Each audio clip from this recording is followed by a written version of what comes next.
Many years ago, Yamaha actually invited me to Milton Keynes to talk about the future, essentially, of the Yamaha Pacifica. What I sat there and said to the guy that was interviewing was, don't put Pacifica on the headstock.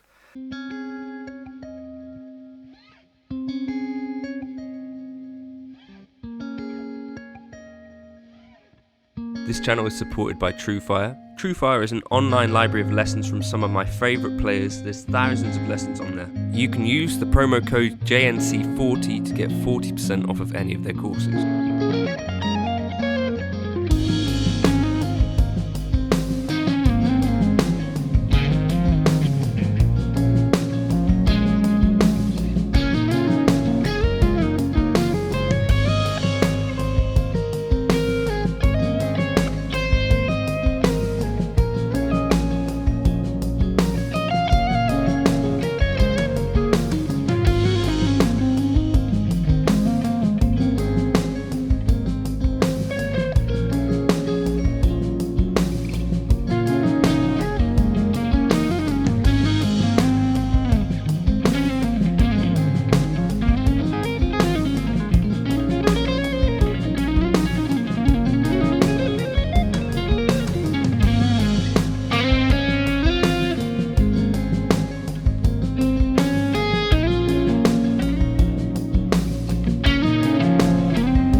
I think for me, this was before really I had much of a YouTube presence. I was on Instagram and I think probably doing stuff with the HX Stomp at the time.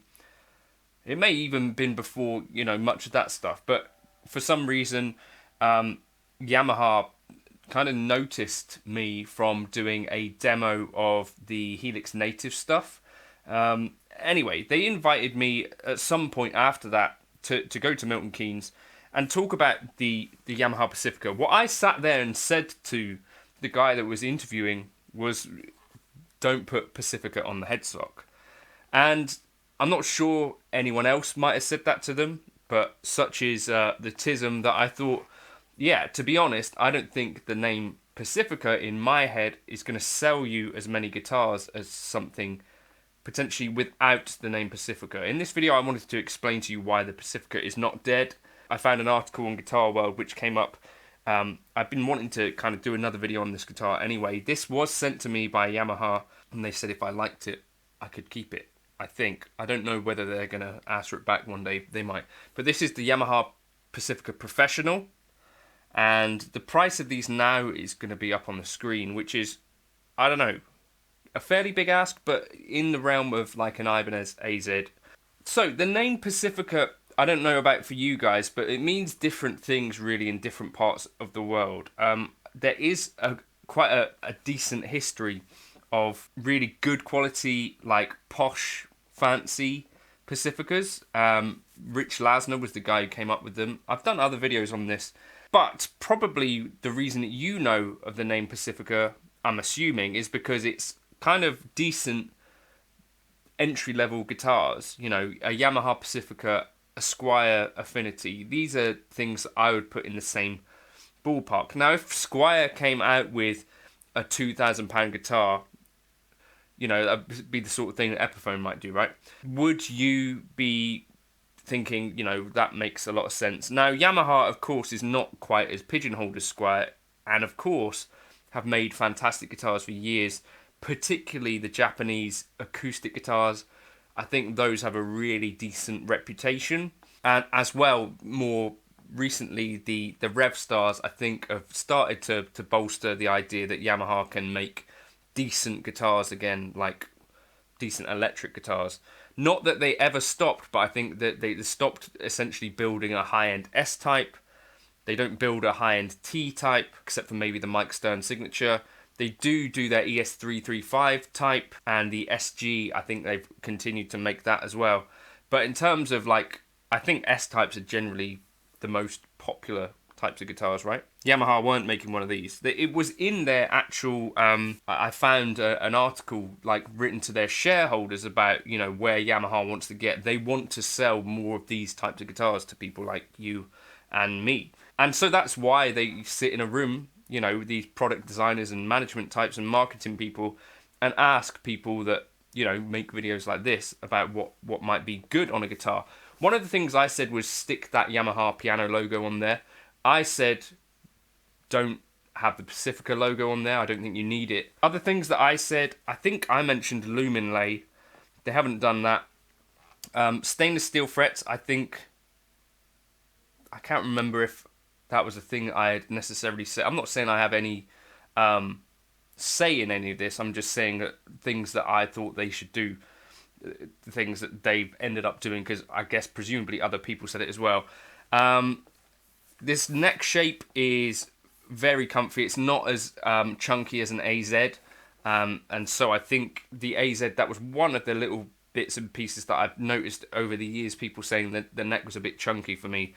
This doesn't have that problem. Compound radius, which was not a thing that I thought that I necessarily needed. And I personally, I think I probably would have been saying, you know, like a 6-point trem is more my sort of thing.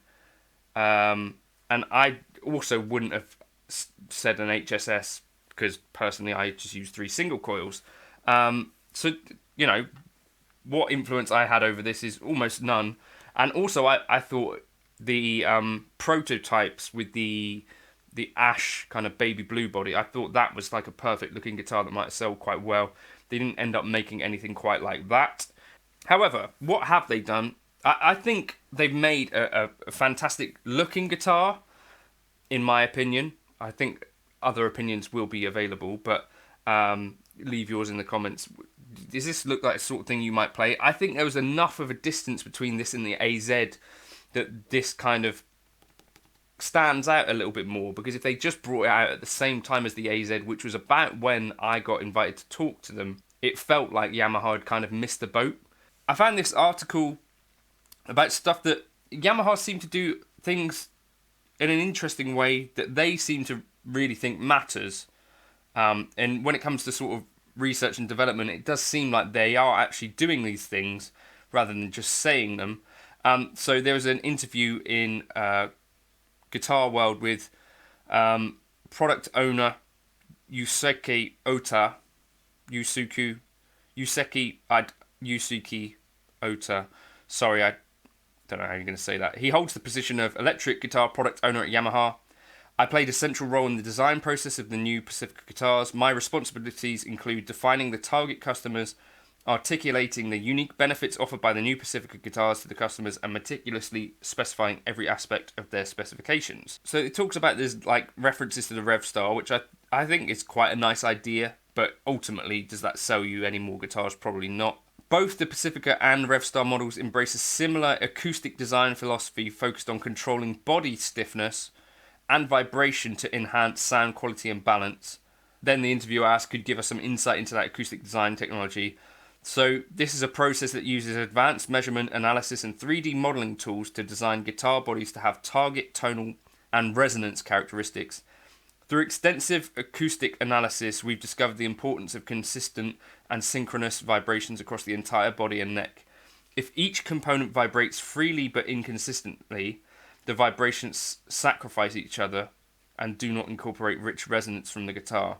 For the new Pacificas, we implemented a unique routing pattern under the pickguard and added a brace inside the electronics cavity.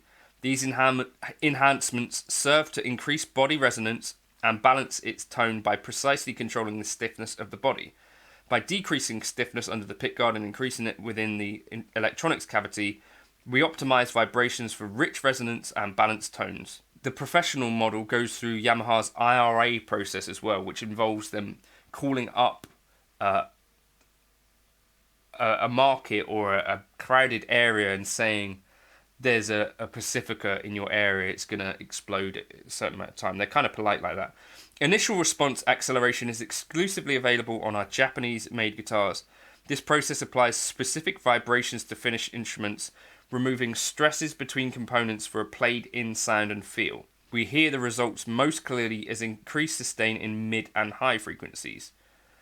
And then he goes on to talk about the Rupert Neve pickup. So there's a lot of talk there about things. So the initial response acceleration, ensuring that removing stresses between components for a played-in sound and feel. Specific vibrations. So they're sending vibrations to the guitar. Do you think that's going to make a difference? Potentially that could, do the sort of thing that gigging a guitar for a while might do. I don't know if that's a thing. Settling things in a bit more, maybe. Fundamentally, whether that sort of stuff around it is snake oil or not so much, I think it's a really good guitar.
Got quite a lot of kind of zing to it. I don't know that it necessarily sustains wildly more than any other guitar that I've ever played. Does it have anything like specially imparted to it via the IRA? I'm not entirely sure, but what it does end up being, I think, is quite a good looking instrument, and that's kind of key. Again, I think the colours could be something that could be improved if you look at like the Fender Player 2 series. Like, they just come out of the gate looking really awesome. Some of the Yamaha colours I think are a little bit more hit and miss. The frets, I quite like that they've not gone for like a super large fret on this type of guitar. Really comfortable in the hands. That compound radius works nicely. A great feeling neck, and a great looking finish. It's kind of pretty. So yeah, I don't know if this is going to change the fate of the Pacifica for the average player. Is this going to really change people's minds that the Pacifica is like a serious professional option? I hope some people give it a try, because, yeah, for me, I think I might pick this over an Ibanez AZ, for example, if I was looking for a super strap that was versatile for the gigging thing, It does a great job. I think the pickups sound really good. I have gigged it once before, and I remember that gig being really enjoyable. Goto hardware, there's lots of things to like about it. Yeah, I don't think the Pacifica is not dead yet. Let me know your thoughts in the comments. I was using the preset Lone Star leads in this video if you want to check that one out in the Gumroad folder.